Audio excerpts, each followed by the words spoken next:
If you love liberty, declare your independence by signing the Shire Society Declaration at shiresociety.com. Okay, thank you, and welcome to the Libertarian Party of New Hampshire Candidate Forum for our candidates for governor. So I want to thank you all for coming, and since you're not here to listen to me, I'm going to go ahead and turn it over to our moderator. Please welcome Daniel Fishman. Let's get ready to roll. I'm kidding. Gubernatorial debate, a Libertarian gubernatorial debate. We're honored, we're privileged. We have this much strength. The party has come to this, and we have two wonderful candidates, Aaron and Jilletta, who have come here to seek from you something you can give them, your support, your activism. I encourage you to listen to them, hear what they have to say, and to make sure that at the end of this, you say, Libertarianism in New Hampshire is rising. So, we have 3 minutes for each opening statement, 3 minutes for each closing statement, and I have a series of questions we'll go through, 90 seconds for each candidate. Barnaby will be our timekeeper. When 30 seconds is up, he will show you a sign that looks like that.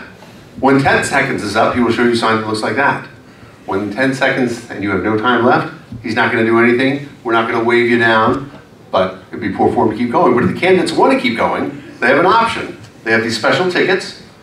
Look at the, no expense spared here. They can throw them out into the audience, and they will get an extra minute.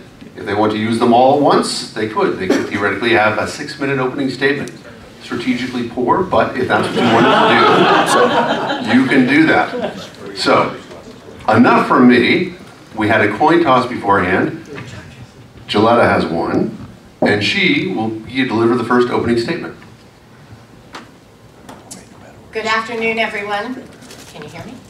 And thank you for your dedication on a Saturday to come out to the business convention today, and for helping to shape New Hampshire's future of the Libertarian Party by voting on our platform and constitutional changes.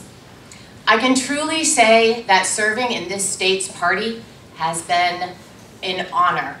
At our recent national convention, this helped me to prove to myself that we are all members of one of the best affiliates in the country. Not only did we all have did we all show up as delegates to this convention, but we were able to actually agree or disagree on things without strikes. Today you will learn a little bit more about your two gubernatorial candidates, because in 44 days you have the opportunity to vote in an actual Libertarian primary for the first time since the 90s. And this year should be looked upon as an opportunity for us to shine and grow this party. Because we're giving everyone, our voters, a choice, a real choice this year.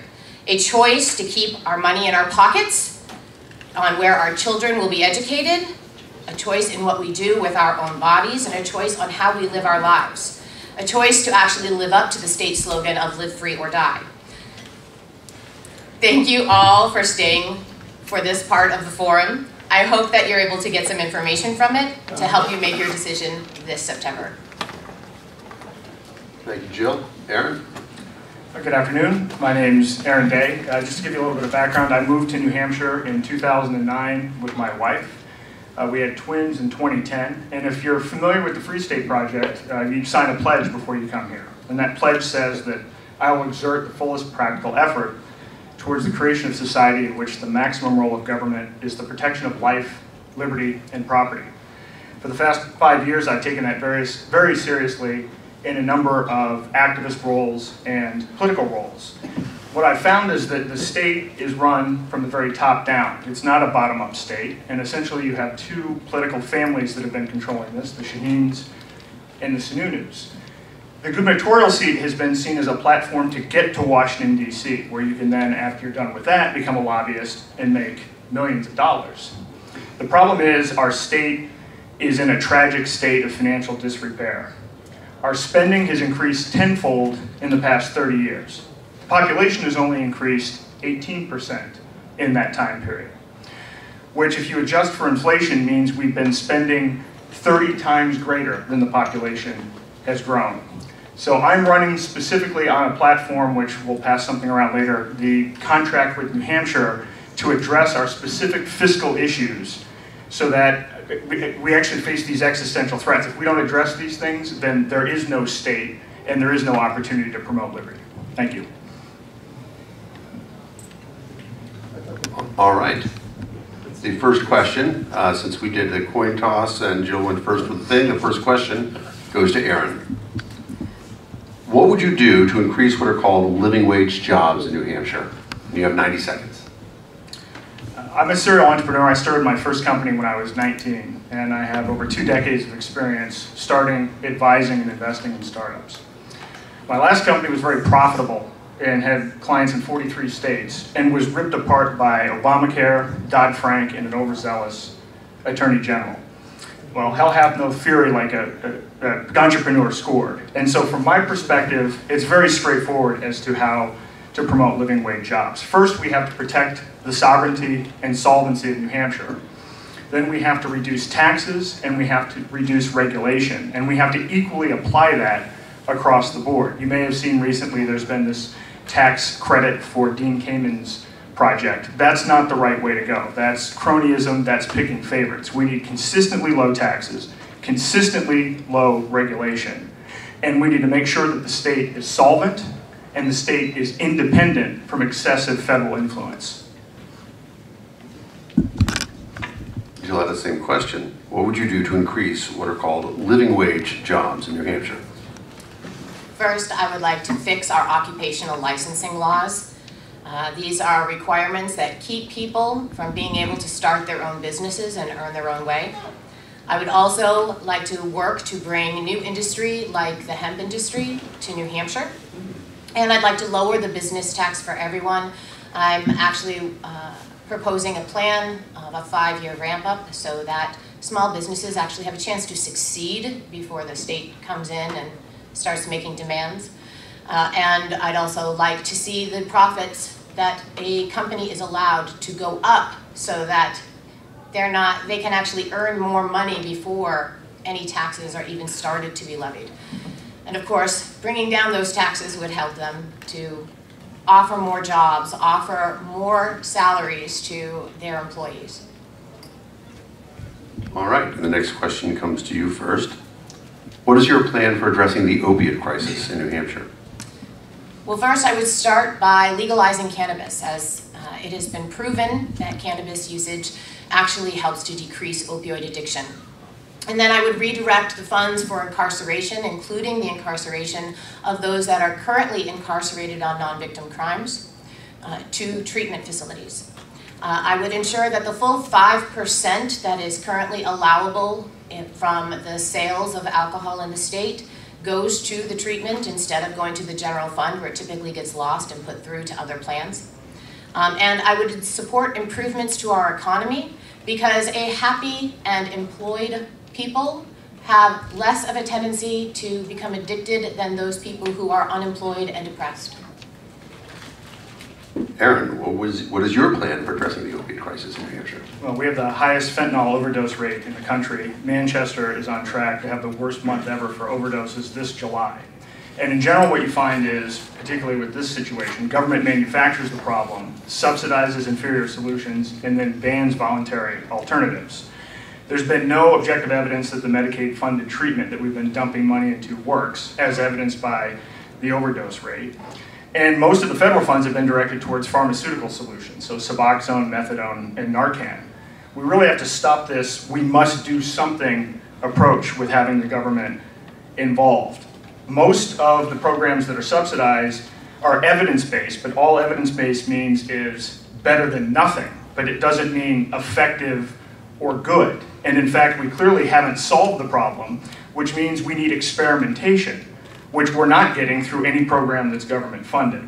So from my perspective, I would do 2 things. First of all, we need to do everything that we can to end the war on drugs, but we also need to get the government out of subsidizing and defining how treatment works. And as an example of something that might be effective is something called the Pineapple Fund. The Pineapple Fund is a Bitcoin millionaire who just decided at the end of last year to put $55 million into a variety of different charities. I think it might be an interesting option for our crypto community and for our community together to look at private solutions outside of the government largesse.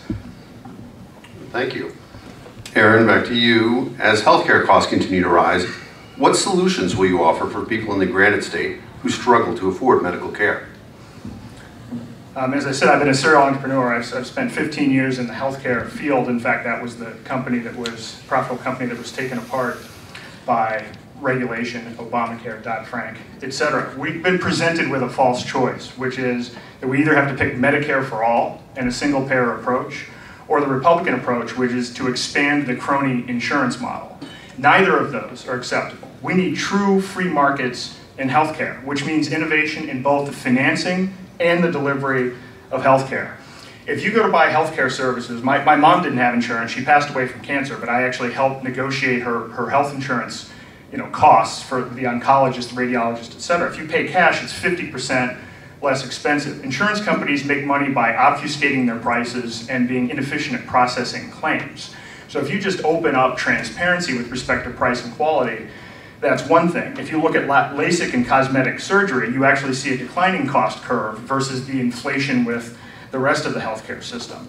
So I think if you look at models like Liberty Shares and you look at direct primary care, there are free market alternatives that are already available. And if you add on top of that the potential of what you could do with blockchain technology in terms of using cryptocurrency both to handle the financing and a blockchain to handle the transparency and price and quality, you could revolutionize healthcare for everyone and provide voluntary risk pool funding for those that need it.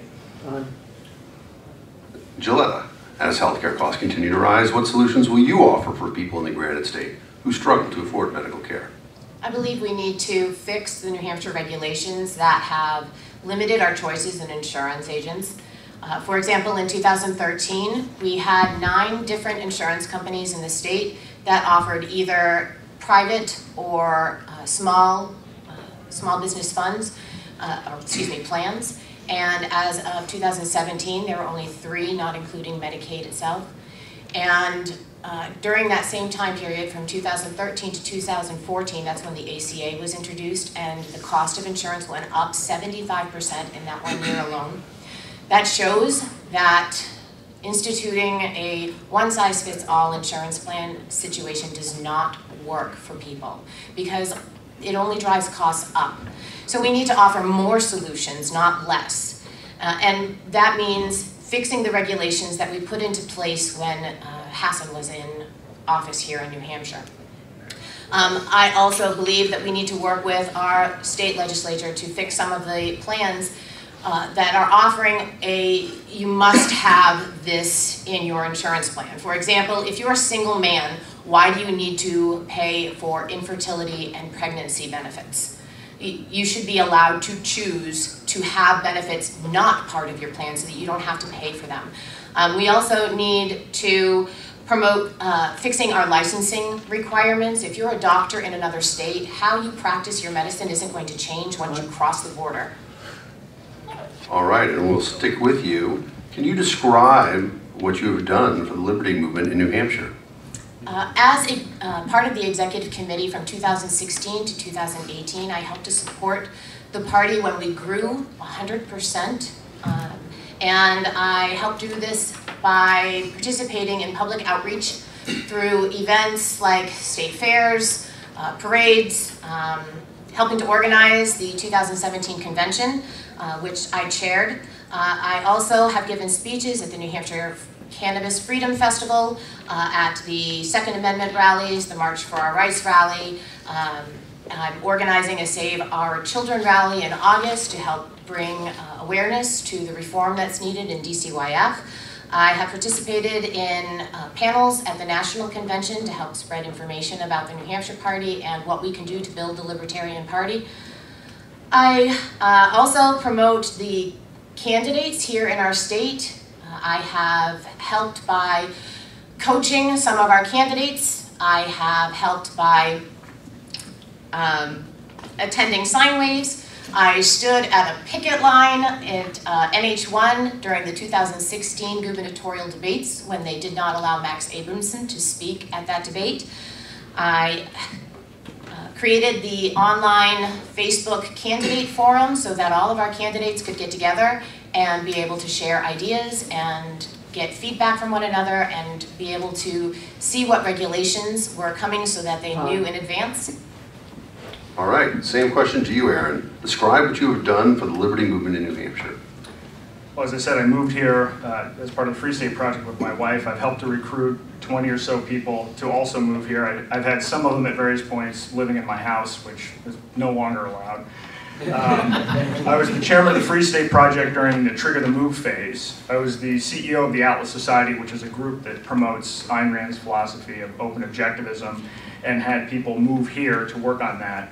I was the chairman of the Republican Liberty Caucus of New Hampshire, where we helped recruit 76 people and helped them get elected. I became the chairman of the Republican Liberty Caucus Events Committee and had the national convention moved from Maine to New Hampshire, where we had 900 attendees and broke all revenue records. I founded Start 360, which is a super PAC to help get candidates elected at the state office. We raised over $300,000 and built out a get out the vote infrastructure. We also worked on state races and races for governor and United States Senate. I've raised a total of $600,000 for in-state liberty projects and have raised over $6 million for liberty projects in general. I run for school board very contentiously. I ran for United States Senate.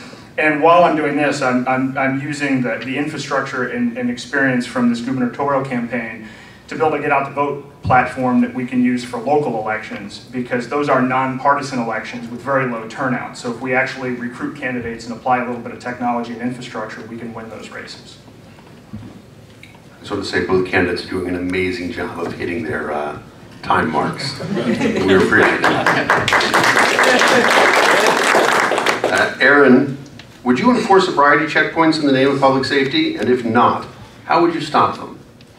Well, I'm against sobriety checkpoints. They seem like a pretty clear violation of the Fourth Amendment. I've spoken to people on the Judiciary Committee, and there are really two options here. I mean, one, we really need to sign a bill into law that bans sobriety checkpoints, and we've done that in the House. I know you guys passed, I believe, on a voice vote, HB 1283, but like a lot of things, it was killed in the Senate, so we need to get some people elected to the Senate. The only other alternative than that is to enforce the law based on a constitutional challenge, which unfortunately the New Hampshire Supreme Court found that they're okay with these checkpoints on the basis of conditions of public notice and petitioning, and the US Supreme Court has also upheld them to the extent that there's a minimal temporary stop involved. So I would very much promote and would sign a bill like HB 1283 if it were to come to my desk. Jill, the same question to you. Would you enforce sobriety checkpoints in the name of public safety? And if not, how would you stop them? Absolutely not. But what I would do may be considered a little more sneaky than an outright law regarding this. What I'd like to do is propose a constitutional amendment to Article 19 of the New Hampshire State Constitution that states that any warrants that are required for search and seizure must list the specific address or vehicle to be searched. Good, short answer. Caught me by surprise. So following that up then, what would be your priorities as governor? My priorities would be, as governor, would be to lower our state budget, to legalize cannabis and hemp, to immediately remove all occupational licenses that do not serve the public safety, to fight for the closure of asset forfeiture loopholes, to promote transparency, because all citizens have the right to know and have easy access to government information, and to promote all laws and repeals of laws that would promote a freer New Hampshire. Aaron, same question to you. What would your priorities be as governor? As I mentioned at the outset, we face a fiscal crisis, and we now have 30% of our budget tied to Obamacare, over $5 billion in pension liabilities. So I would cut spending, repeal Medicaid expansion, and fix the pension system right out of the gate, and then from there focus on signing bills that restore our rights and resources. And these are all part of the contract with New Hampshire, with an emphasis on protecting our constitutional rights, strengthening our sovereignty, decreasing the tax burden for taxpayers, removing or reducing regulations that stifle innovation, support and expand the protection of individual rights, revoke agency rulemaking authority, increase the threshold for passing more laws, and provide more transparency and accountability for government. All right.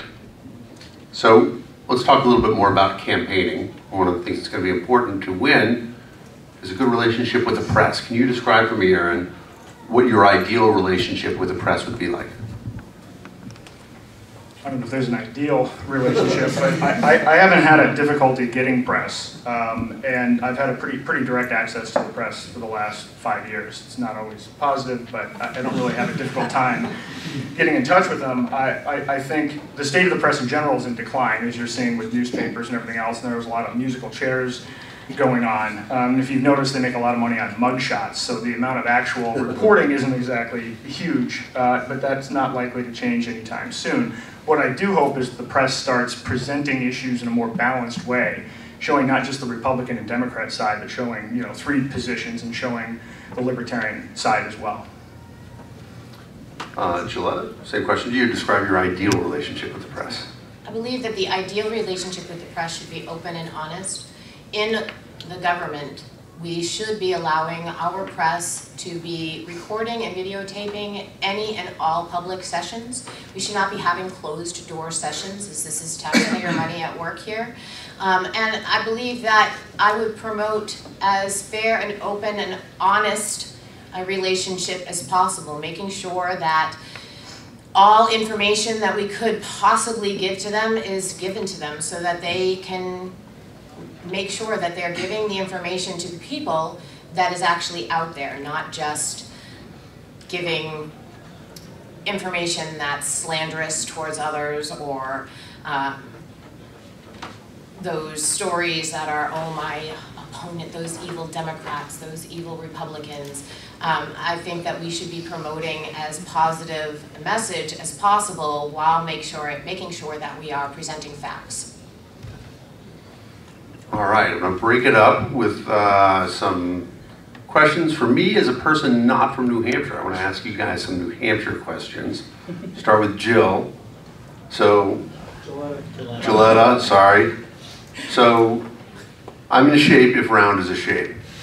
I want to do a day hike in New Hampshire. What's a good day hike? Going up to the Pemigewasset River, there's a beautiful area. It's called 13 Falls, and it has literally 13 waterfalls, and it's like 8 miles up. So if you really want to take a good walk, you have to cross streams and everything to get up there, but it is well worth it when you get up there. The water is clear. It's hard to tell how deep it is because you can look down, you can see the bottom. It's so clear. It's all spring-fed waterfalls. Pemigewasset Falls? Pemigewasset. It's called 13 Falls. 13 campground. Falls. You can go camping there, so once you get to the top, you can actually go to sleep. All right. Aaron, where would you send me for a day hike? If I'm already doing Pemigewasset Falls, so I need something else. I've been doing a lot of hikes lately, but I would say Mount Washington. There you go. All right. Good enough.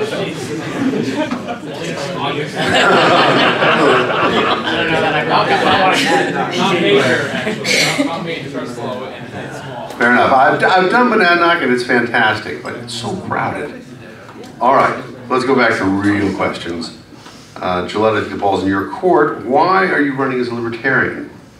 Well, I've never been anything but a Libertarian, so it's rather difficult for me to even consider having run for anything as anything other than a Libertarian. I think I had the benefit of growing up with a family that believed in free choice, and having an aunt like Carla Howell, you sit around the table and hear about people when she ran into the State House with her gun in hand in the Massachusetts State House. I mean, these kinds of things definitely make impression on a young girl, and you just think of her as this cool Wild West type person. But I'm also running as a Libertarian because the Libertarian Party stands up for people, all people, regardless of who they are, and the principles of this party are the only ones that I can really stand behind. What we voted on here today, I believe in all of those principles, and I want to promote them to the rest of the people so that every voter, every person who lives in New Hampshire can live a freer, more exciting and happy life without the constraints of government on their backs every time they turn around. Aaron, same question. Why are you running as a Libertarian? I've been a Libertarian since I was 19. I first signed up in 1995 when I was in college, and I'm still waiting for my newsletter and bumper sticker. I became a life member of the party in 2012 and brought Gary Johnson in to speak at the Atlas Summit and interviewed him about Atlas Shrugged. But when I saw our financial threats that we're facing, like many, like Caleb and like Brandon, I saw the Republican Party as a potential vehicle to head off these existential threats, and spent a couple of years trying that. And boy, was I sadly mistaken about the fiscal conservative aspect of this to an extremely large degree. And so I think now, because of the work that's been going on here, I've never seen this much organization in the Libertarian Party or this much enthusiasm. And the Republican Party, in addition to just completely abandoning their principles, has also deteriorated from an organizational perspective. I mean, going to a Republican meeting has about all the charm of watching an Al-Qaeda hostage video.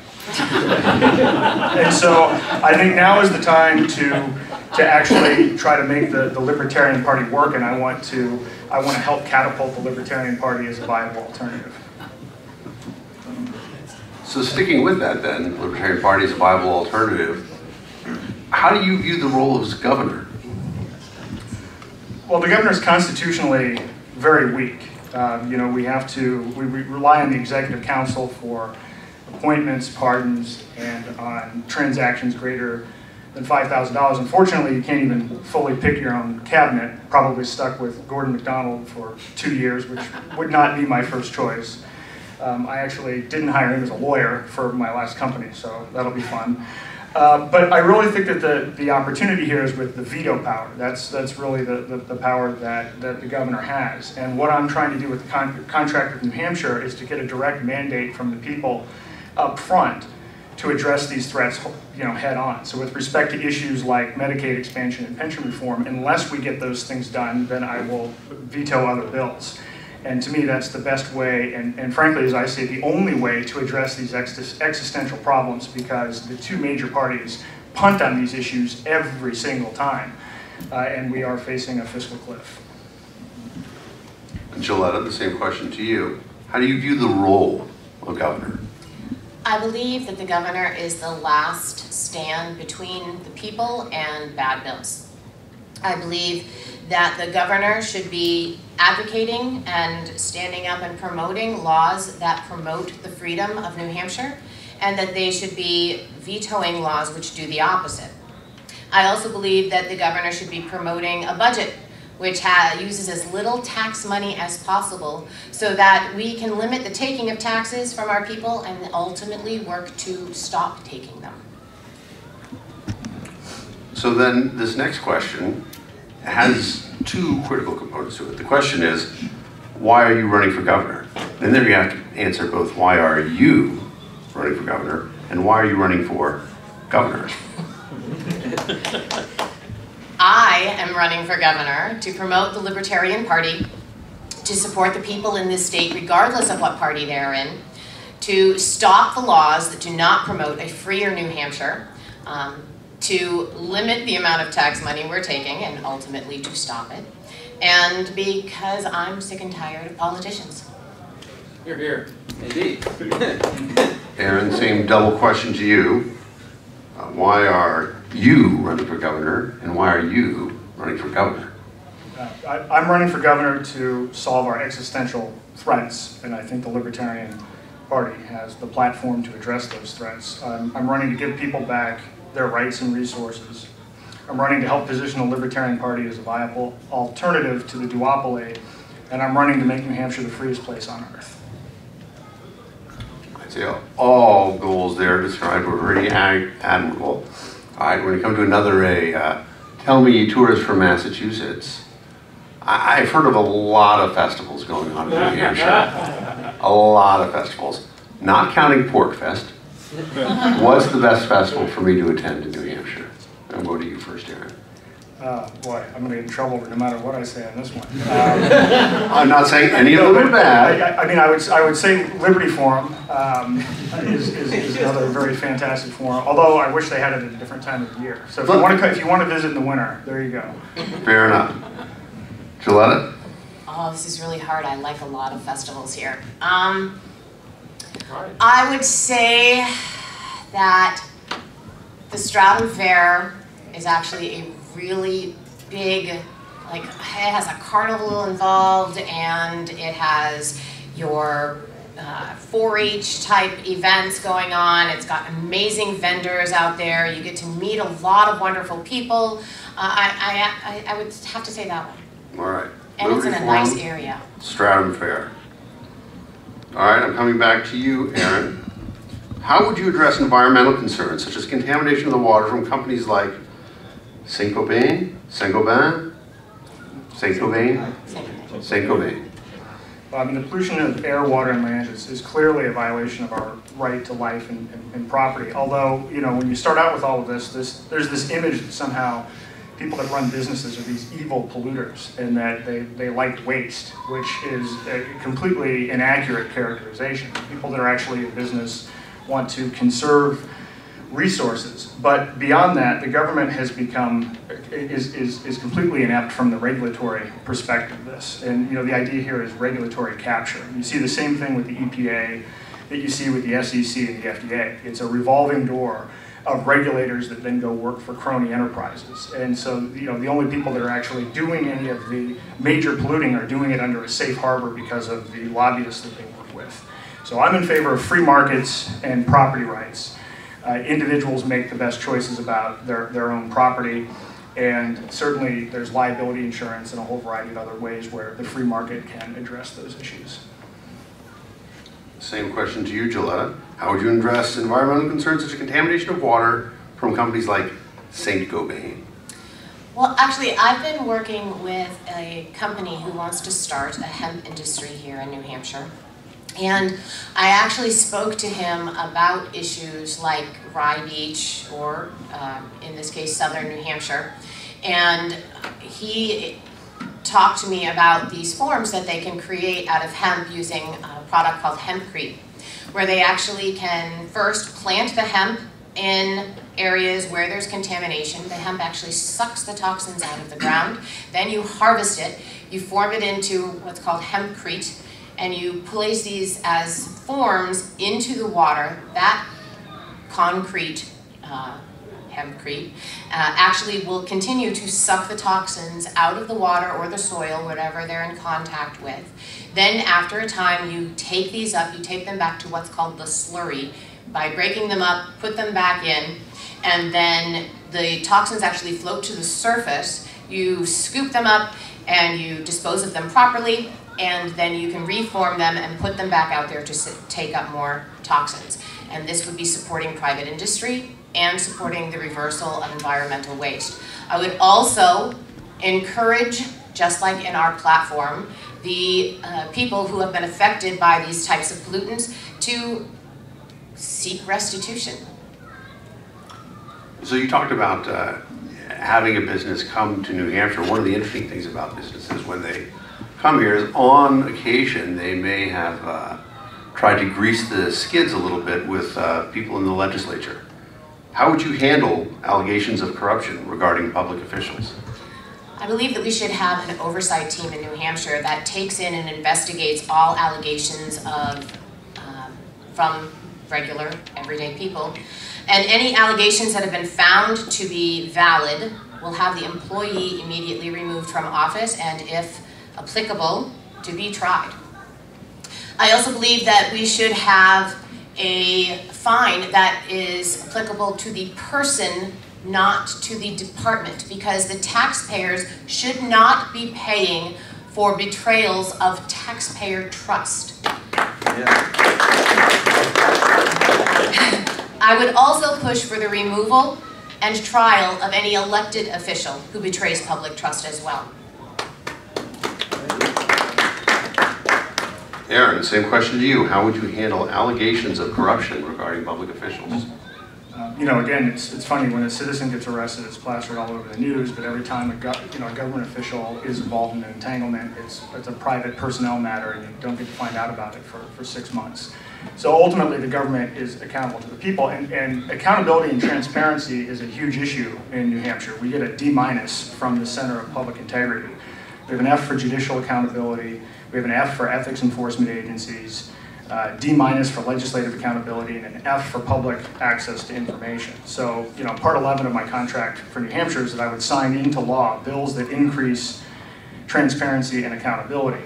But the other thing I would say is it's important to not let the government police itself. I mean, you know, you see this time and time again. It's like, well, we've investigated ourselves and we've cleared ourselves of any wrongdoing, which seems to be kind of the typical thing. So, I would encourage the citizens to provide the actual safeguard. I mean, why don't we have a Yelp for judges, lawyers, and police? And why don't we put that on the blockchain and make it anonymous? If you really want to actually do something. And we just saw this recently, you know, in Bedford. Bedford had this, where I'm from, we had a school board issue, we had a former counselor who was convicted of sexual assault, and we had the dean and we had the superintendent of schools helping testify on behalf of the person committing sexual assault.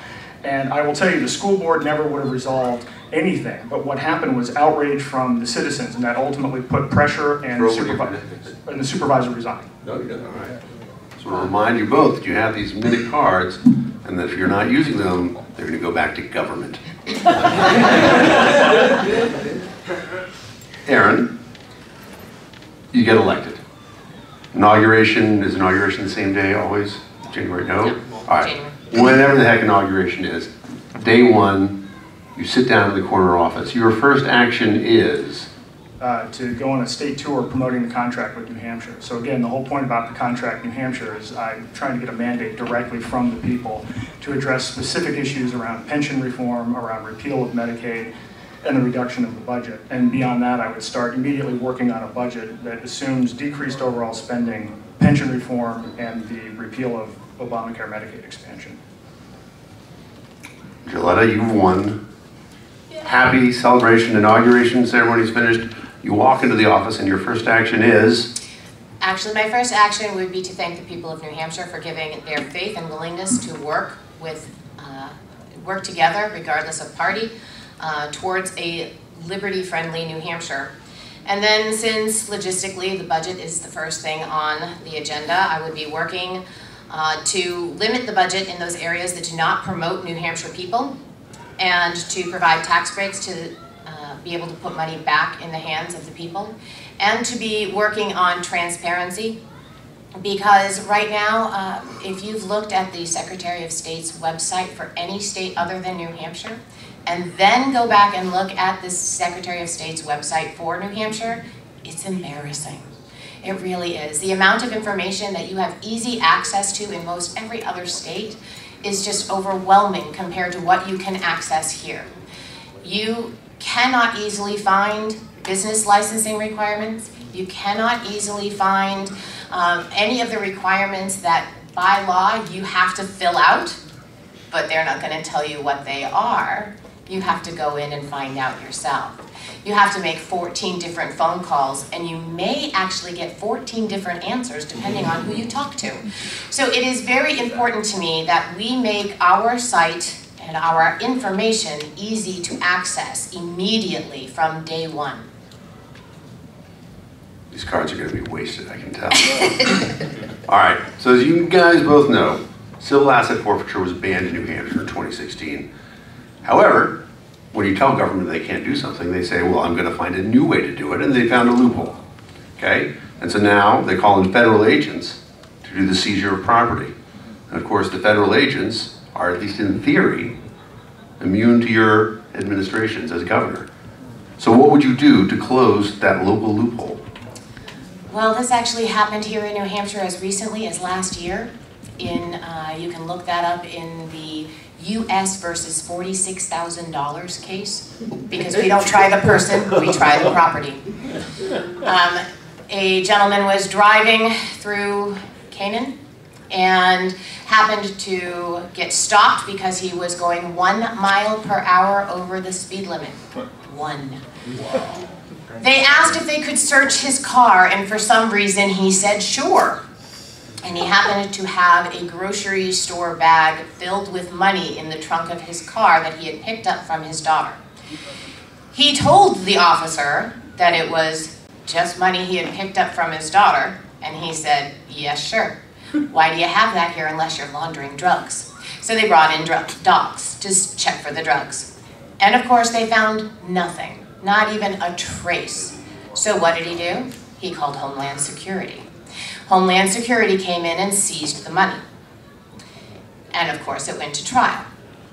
And of course he lost, because why would you have $46,000 of legal US currency if you are not doing something illegal?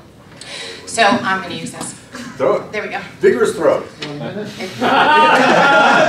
Yeah, it's not going to work. So, in order to fix this, yeah, if it comes back, do I get more? So, in order to prevent any future legislation from overturning a decision on this, I would once again propose a constitutional amendment to make it clear that New Hampshire does not stand for illegal search and seizure. I would require that no New Hampshire employee may take property, money, or profit from such from any citizen of New Hampshire or aid any federal agency or other agency in the doing so. Good stuff.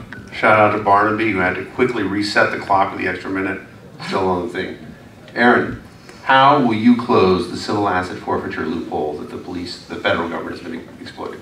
Well, it'd be nice to just call the federal government and say, please get out of our way. But unfortunately, AG Sessions is a huge fan of this program and has called it a key tool that helps law enforcement defund organized crime, take back ill-gotten gains, and prevent new crimes from being committed, which, evidence notwithstanding.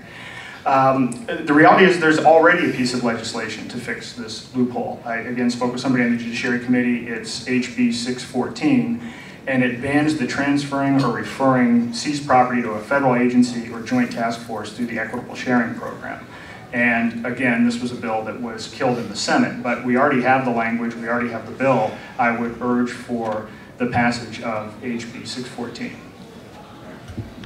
Outstanding. I'm going to call an improv here and go to a very related topic. As we know, our bald-headed friend who's out in the hallway who's running for Congress, we're talking about you, Justin, was stopped by ICE driving south on New Hampshire, famously put up on YouTube.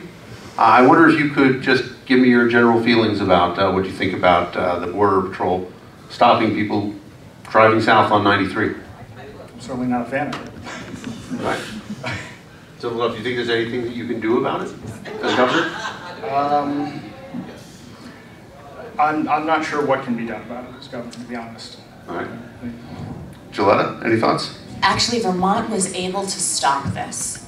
And I would love to speak to the governor of Vermont about exactly what they put in place to make it stop happening and institute that here. All right, good answers. Aaron, how would you support small businesses and entrepreneurs in New Hampshire? Didn't we already do that? Or was that, I guess? We did civil asset forfeiture, Okay. and now we're on would you support small businesses? And how would you support small businesses? Well, the best way to support small businesses, again, as a serial entrepreneur, is to get out of the way. Government doesn't create jobs. Government creates problems. And so, again, the first and most important thing to do is make sure that we protect the solvency and sovereignty of New Hampshire. But beyond that, it's cut regulation, cut taxes, and get out of the way. Those are really the predominant things. Entrepreneurs know what to do. That's the beauty of being an entrepreneur. It's that when the government tries to meddle, where you get into difficulty. Jilletta, same question. How would you support small businesses and entrepreneurs in New Hampshire? Well, as I said earlier, I would be proposing that 5-year ramp-up period for new small businesses in New Hampshire, as well as supporting the raising of the profit amount that you could make. But also, I believe in removing the occupational licensing requirements that stops people from who are aspiring to be entrepreneurs so that they can open their new businesses.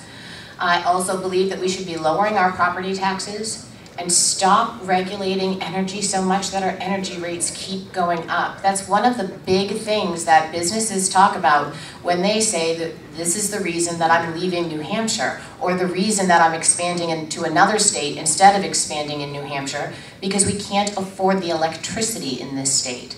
This sort of behavior on the part of our regulators is just irresponsible. It's stopping businesses from growing here in the state. It's stopping residents from staying in the state.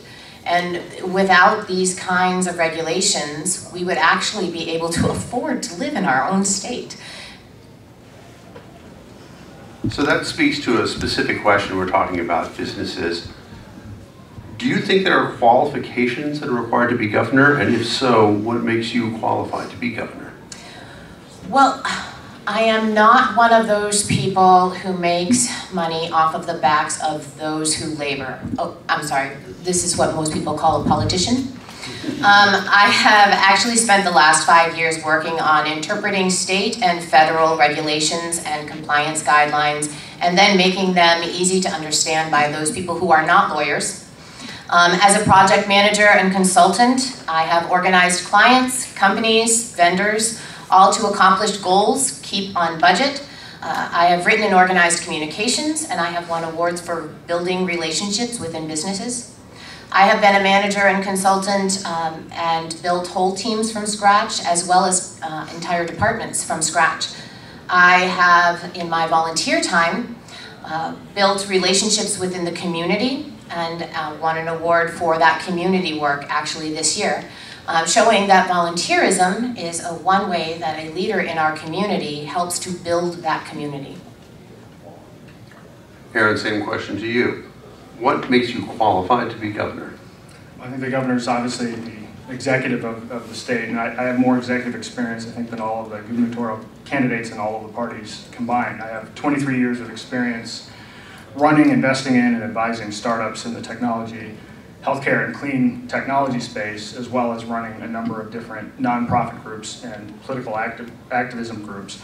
I've also experienced the catastrophic effects of the unintended impact of government intervention firsthand, so know specifically why the government needs to get out of the way and how it can do it. I've been a dedicated liberty activist and have fundraised for a number of other organizations. And just to give you a sense, I started my first, I guess, activist group when I was in high school. I started an objectivist club. So there you go. But lastly, I'm a fighter. In the last several years, I've been sued. I've had TV crews sent to my house. I've had the AG's office send a private investigator to my house, enter the house illegally, and hand my 3-year-old son a subpoena, seeking all of my records of political activity without explanation or cause.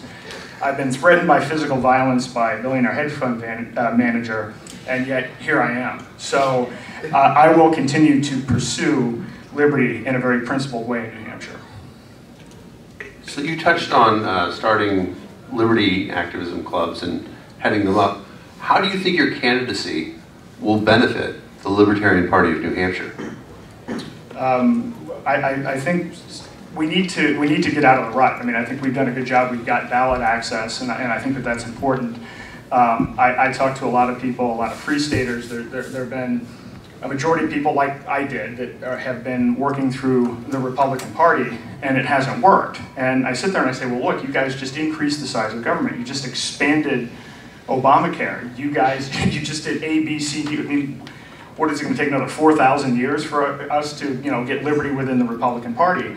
But they give that answer of, well, a third party can't win because I won't vote for a third party because it can't win. And so we're in this rut. So I think we need to get 10% of the vote plus in this race. I think that's a key psychological level, because at that level, I think people will actually start to believe that a third party is actually viable. And I actually think I can put together a coalition to get 10% in the general election. Jilletta, same question. How do you think your candidacy will benefit the Libertarian Party of New Hampshire? I believe I promote the party as a valid opportunity for those people who are sick of politicians. I have shown a compassionate and caring side of the party for those people here in the state that are in need, who have been forced to depend on the state in one way or another. I have stood with members of our community, of the New Hampshire community, when they had to go to court, or when they needed someone to call and advocate for them to government agencies, including calling the governor's office itself. I did this when no other candidate would do this, and I found out afterwards that they had reached out to every candidate trying to receive help. I believe also that being elected as governor, would show the rest of the nation that the Libertarian Party is the best party to have in office, because it would show what a freer society actually looks like, and that whole, but where is a government that actually works, that's libertarian, would be answered. It would be here. And I believe that it would help other candidates all across the nation as they vie for support for their own offices. And also, I hate to use this, but being a female in our party actually helps to promote that ideal that we are not just a bunch of rich white men. Well, I'm not rich, and I'm not a man, so I'm still white though. I think. In New Hampshire, that might be I think there's shades that people try to classify by, depending on how far north you live. So we have one more formal question, so I'm going to stick in another informal question at this point in time. What is the New Hampshire product that I don't know anything about that I should buy and take home with me? I don't know you well enough to know what you don't know. You seem pretty smart. I know very little.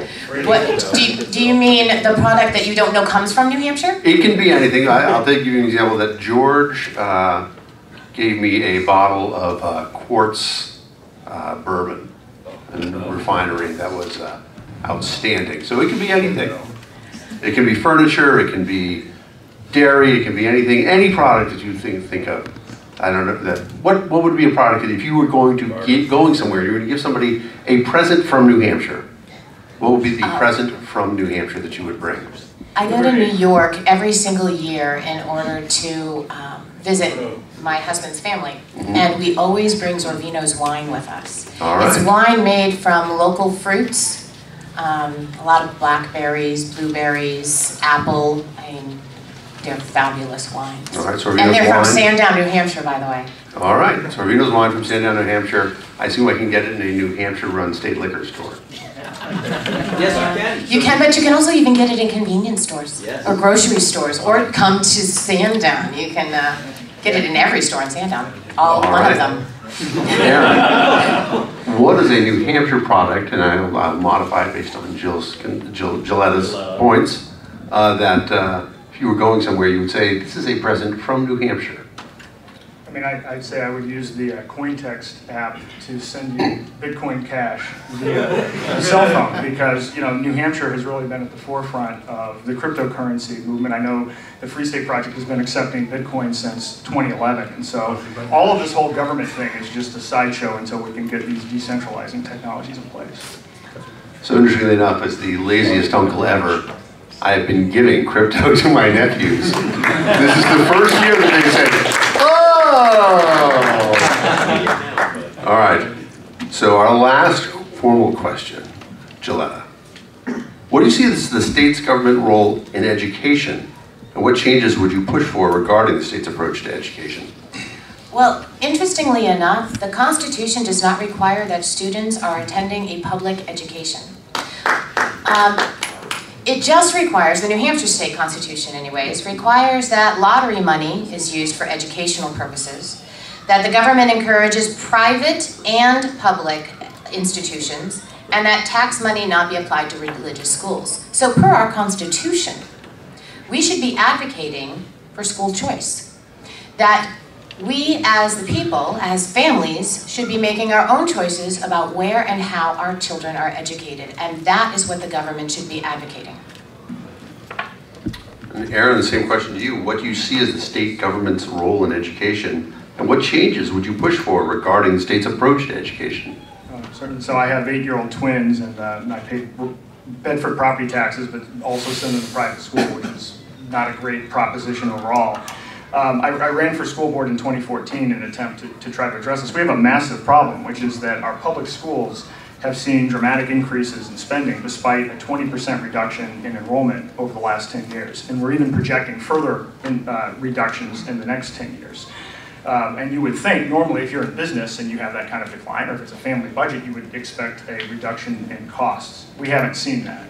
The Cato Institute has shown that since the 70s, federal spending on public education has surged, and the results have actually either flatlined to down. I'd like to see, first and foremost, a constitutional amendment that explicitly gets the state out of local education.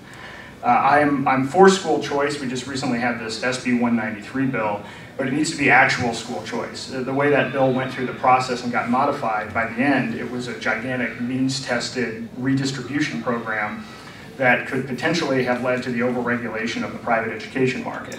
So constitutional amendment first, and then if you're going to do school choice, make sure that it's actually school choice across the board. The last thing is, I would advise everyone in here to try to run for local election on the school board. I think this is, there we go, I'll use it. I think this is a huge opportunity. The typical turnout rates are under 20% in these local elections. And these local elections are nonpartisan, which means there's no organizational effort whatsoever being put by any political party towards voter turnout, except the unions. I mean, I know when I ran, there were 3 separate groups that sent out town-wide mailers. So if we could take some of the effort, enthusiasm, and infrastructure that we use for statewide races and applied it to these local races, we could make a huge difference. And of course, public schools make up 56% of everyone's overall property taxes. In my town, it's 80%. So to me, that is a huge way to go, and it's outside of the realm of the governor, but it's something that we can all do as citizens to help improve the education system in the state. Outstanding answers. So we are at the end of our formal questions. We could either proceed to the closing statements and then take some questions from the audience, or take a couple questions from the audience now. And I'm looking to my fearless leader, Chip. That's up to the candidates. What would you guys like to do? Closing statements first? Or some questions and then your closing statement? All right, I'm going to decide for you since you're indecisive. Let's take a couple questions and then you can close with a bang. I'm going to start. Same thing, 90 seconds. Well, I'll moderate it, but so go ahead with your questions. The Supreme Court recently had a decision on sales tax. The governor called for a special session. However, in our Constitution, which is older than the United States Constitution, has provisions in it that, unless we allow it, they can't tax us. That is our Constitution. How would you defend our Constitution against the Supreme Court of the United States? Yeah. Good question. Everybody else who lined up at the microphone, you guys are good. I'm bad for not thinking, yes, that's of course how I should have done it. So I'm going to start taking questions from the microphone next. Aaron, I'll throw this to you first. I agree this should be tried in the courts. This is something that the way that we've done it is we've gone about trying to create this kludgy piece of legislation that's actually going to create all kinds of new administrative barriers potentially for business. We should defend our own Constitution in the courts. Yep. I believe the state of New Hampshire should take this issue right back to the Supreme Court and point out the portion of our Constitution that states that what they're trying to do is unconstitutional. The microphone is Freeman. Okay, so wondering, obviously, Libertarian Debates, I think it's great we're having it. Thank you both for running. It's awesome that this is happening in New Hampshire. But to maybe throw out a question that you might disagree on, do you support New Hampshire seceding from the United States? And when New Hampshire does secede from the United States, will you keep the borders open? Thank you. We'll go to you first, Jilletta. I voted in support of the secession platform just a couple minutes ago, actually. I believe that all people in this country should have the right to secede, even though the U.S. Constitution does not allow it. I don't believe that that should really come into play. Our state constitution allows it, and because our state constitution allows it, there is nothing that should stop us from being allowed to do so. Would I keep our borders open? It wouldn't make sense to close a New Hampshire state border. Aaron. Yeah, we should obviously keep secession open, and that is definitely a viable alternative. And I think one of the issues that we have is that we've become increasingly dependent upon the federal government. So we now get 30% of our budget from Medicaid. That's on the way to 50%. So if we really want to position ourselves to be able to secede, we need to stop increasing our dependence on the federal government. All right. At the microphone, your question. Whichever of you wonderful candidates winds up winning the primary, you'll then have to compete in the general with people outside of our echo chamber. What will you say to a voter on the street? I love you, I love what you stand for, but you don't stand a chance of winning. How would you respond? Aaron, you first, please. Well, I would say we do have a chance of winning, and the first thing that I'm going to do is I'm going to rent either a large bus or a small van, and I'm going to try to hit every town and city in New Hampshire promoting the contract with New Hampshire. I've already run in a statewide race, got almost 18,000 votes in what was the most expensive per capita U.S. Senate race in United States history, and did it without actually campaigning. So I think that there's a base of support, and I think I know that the Republican Party, there are fiscal conservatives that are absolutely outraged. I already know there's a huge amount of support from fiscal conservatives, but to be honest, looking at the other side, all of the Bernie supporters are about to be disenfranchised, just like the Ron Paul voters were disenfranchised by the Republican Party. So there's a real opportunity to pick up on both the Democrat and Republican side. All right, Jilletta. I've actually been told this many times, actually, mostly by Free Staters. And of course, if you don't vote for a Libertarian, then yeah, don't expect that your vote for a Libertarian doesn't count. Here's the fact. When I am out there campaigning, I'm mostly focusing my time on our non-declared voters, which make up a pretty large majority of our state voting base. And we've been winning them over. They don't know what libertarianism is until we tell them. And they don't really care about parties. They care about the candidate. So if we give them a reason to vote for someone, they will take that reason. If we give them an actual choice, someone who actually supports them and supports their needs and their desires in a politician, then they will actually vote for us. And I have spoken to people who are on Medicaid, who are on welfare, and they hate it. They want another choice. They want an opportunity to go outside of what is constantly this awful cycle of Democrat versus Republican. Oh, they didn't do it, so let's go back to the other way it was. They're tired of it. And this is a great year for us. At the microphone, Representative Finney. Thank you. In an effort to actually reduce spending in real time and decrease the taxpayer burden to support our state's prisons and county jails, would you be willing to make it a part of your big campaign to pardon nonviolent offenders in the state and close the loopholes to the legislature? I actually already said that I would definitely do that. I believe that releasing our nonviolent offenders, those people that are guilty of victimless crimes, and should be one of those first things that we do. We need to release them from prison because they haven't really done anything. I certainly would be for it, but it would require support from the Executive Council, and I know most of the people on the Executive Council, so don't get your hopes up. Fair enough. Mr. Perry. New Hampshire is a wonderful state. However, there are certain positions that in other states they're elected, but here they are pseudo-appointed. I'm thinking Secretary of State, Attorney General, Treasurer, things of that sort. If elected, would you encourage the legislature to have more elected officials that are actually accountable to the people instead of people that might just be really good friends with people in high places? Yes, and I think that you'll find when you see the contract with New Hampshire that actually fits in with one of the 12 points. I believe when we appoint as many people as possible, we are instituting cronyism So I absolutely would support more elections.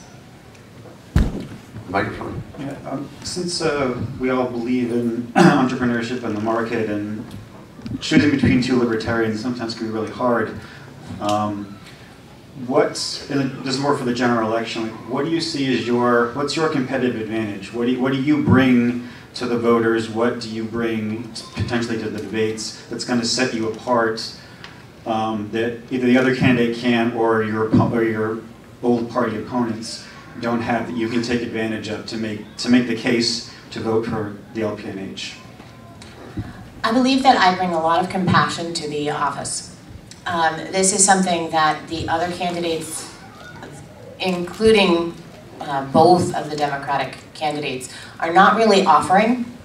They are, I mean, it's wonderful to be able to spout facts and figures to people, but most people don't care about the difference between 3.2% and 3.5%. They don't care. They want to know whether or not you're willing to listen to them, whether or not they have the ability to believe you.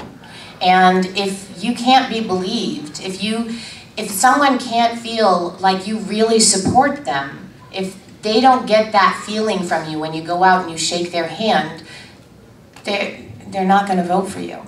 But if they have a candidate who not only can be professional and not only can talk about facts, but can actually sit there and give them a hug and tell them that they care and actually mean it, then that person's got the trust and faith of those people. Aaron. I think I bring 5 years of experience and more name ID, as well as a very explicit plan through the contract with New Hampshire of exactly what I would do. I've already been throughout the state on multiple occasions, going back to 2013, meeting with a variety of different people. So I think that there's that base there, and I do think that there's a Liberty Republican faction that, if things go the right way, would be very eager to come on board. In fact, there's absolutely outrage in what's happened. In the 9 years that I've lived here, this last legislative session was the worst. I mean, it doesn't matter what the combination is. I mean, if you look at the increase in spending and so on and so forth, this was the worst. So I think there's a built-in audience there. I also think, because of my work with Start 360 and investing $300,000 in infrastructure, I've got a get out the vote apparatus, including the data about the population. One interesting thing is, if you actually look at the voter file, we have more undeclared voters than Republicans or Democrats. And if you actually start sorting the data and you look at it on the issues, I'd say 30 to 35% of the voters actually identify with core libertarian principles. So a big part of this get out the vote effort is making sure that you target the right people in the right way. And I think we have a built-in base, and I think I can access that through the infrastructure that I have. We're going to take one more question from the microphone and then closing statements. It was previously stated today that the most important tool that New Hampshire governor has is the veto power. How does a libertarian governor actively support the repeal of old existing bad laws and the passage of new good laws without becoming completely obstructionist?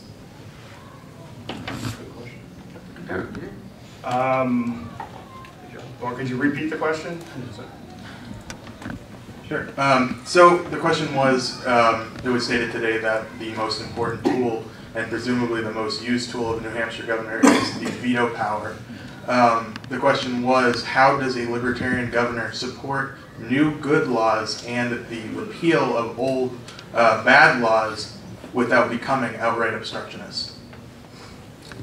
Okay, I see where you're going with this. Well, where I'm starting from is, again, we have existential threats. This is kind of like, I mean, I come at this from a, running a company perspective. We're basically, as a state, insolvent. Every 2 years, we are relying on some new handout from the federal government, or we're relying on some other new gimmick in order to just stay afloat. So we have to address those issues, or literally nothing else matters. And so, frankly, again, from my perspective, if we don't address those existential threats, we don't have very many other options. I think I have another card or two. So to talk about this a little bit more specifically, because what I am proposing is vetoing all other bills until we actually repeal Medicaid expansion and fix the pension problem. I'm stating that explicitly. I'm going across the state and I'm trying to secure a mandate from the people to do this. So this will be explicitly stated up front. If the legislature, who most of the people that are elected to the legislature have a pretty small base of support, I think they're going to be compelled to actually follow through on repealing those pieces of legislation. If they don't, then I think what you would see is a massive libertarian wave, because unlike any other candidate that's running, I'm asking for an explicit mandate up front, and I'm telling you exactly what I'm going to do and how I'm going to do it. Jilletta.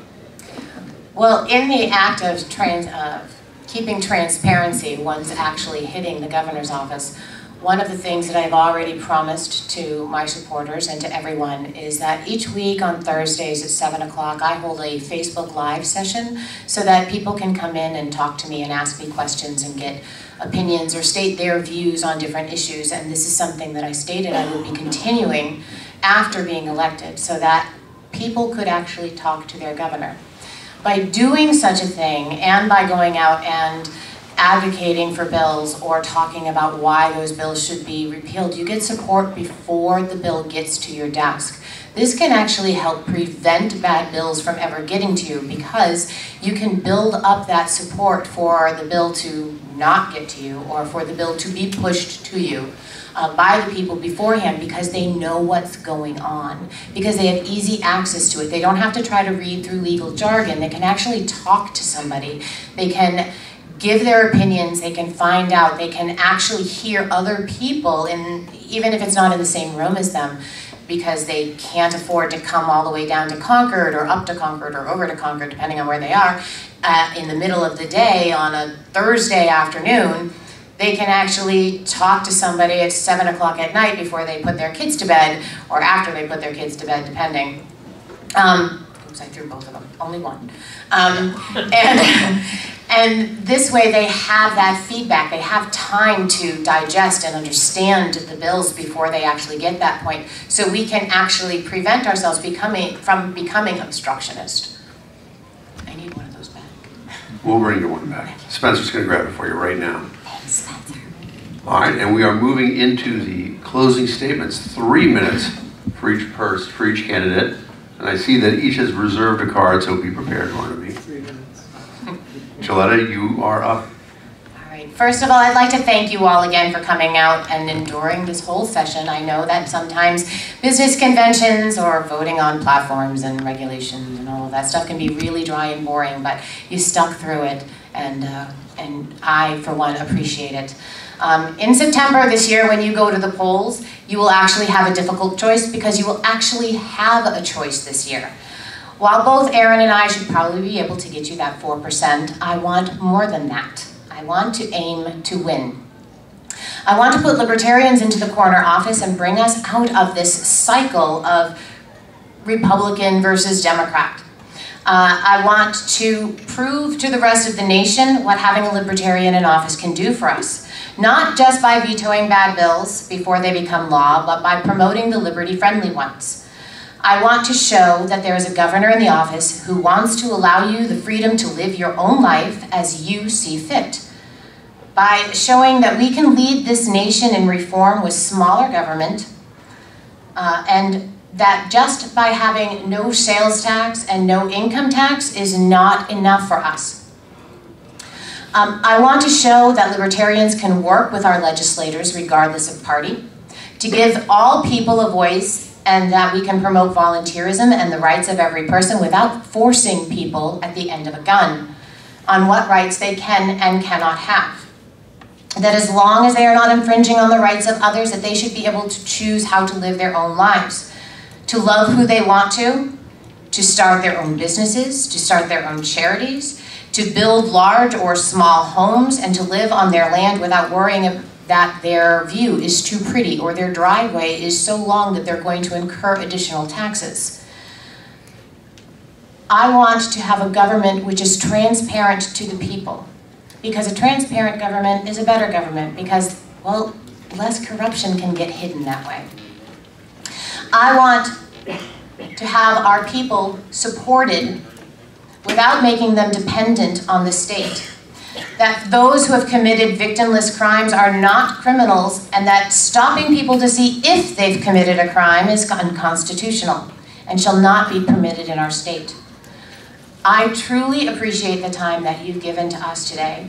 You are the reason that we can be here today and why we have this opportunity. Your dedication, your tenacity, and your faith in this party is personally what drives me to push for our success. And I will continue to push for it, regardless of the outcome of the election in this September. Thank you, Jilletta. Aaron, 3 minutes on the clock. I want to thank you as well for the opportunity to speak today. We really are at a point in time where our children are facing the real possibility of having a lower standard of living and a lower life expectancy than we do. We currently spend almost 1/5 of our GDP on healthcare, and yet we've had 2 consecutive years of declining life expectancy. There's one reason for these diminished expectations. It's government. And in New Hampshire, we're at a crossroads. For the past 3 decades, the 2 major parties have expanded spending at an uncontrolled rate. They've tethered our funding to the federal government in a way that threatens our state independence.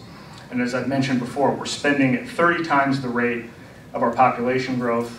Our pension system is not only $5 billion underfunded, but what we're promising our retirees in the public pension fund is 8.1% returns. We're tied for last place with New Jersey on this issue. So in other words, the problem is bad, the problem is getting worse.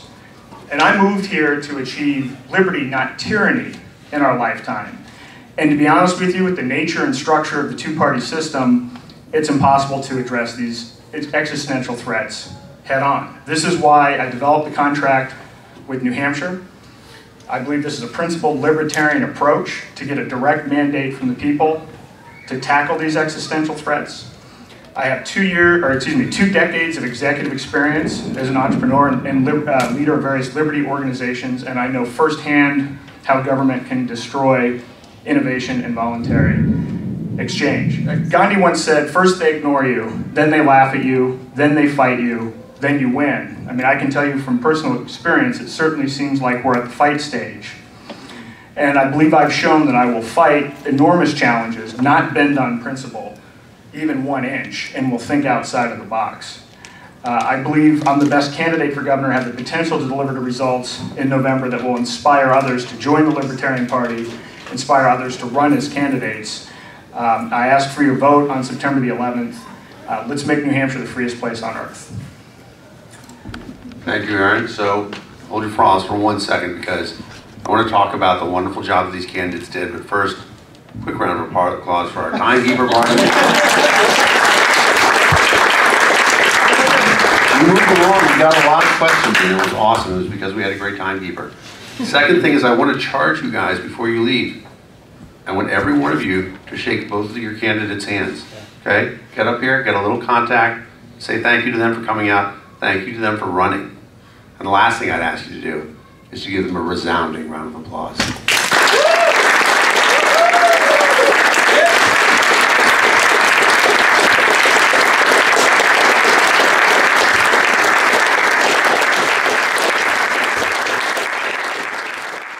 We'd like to invite you to visit freekeen.com.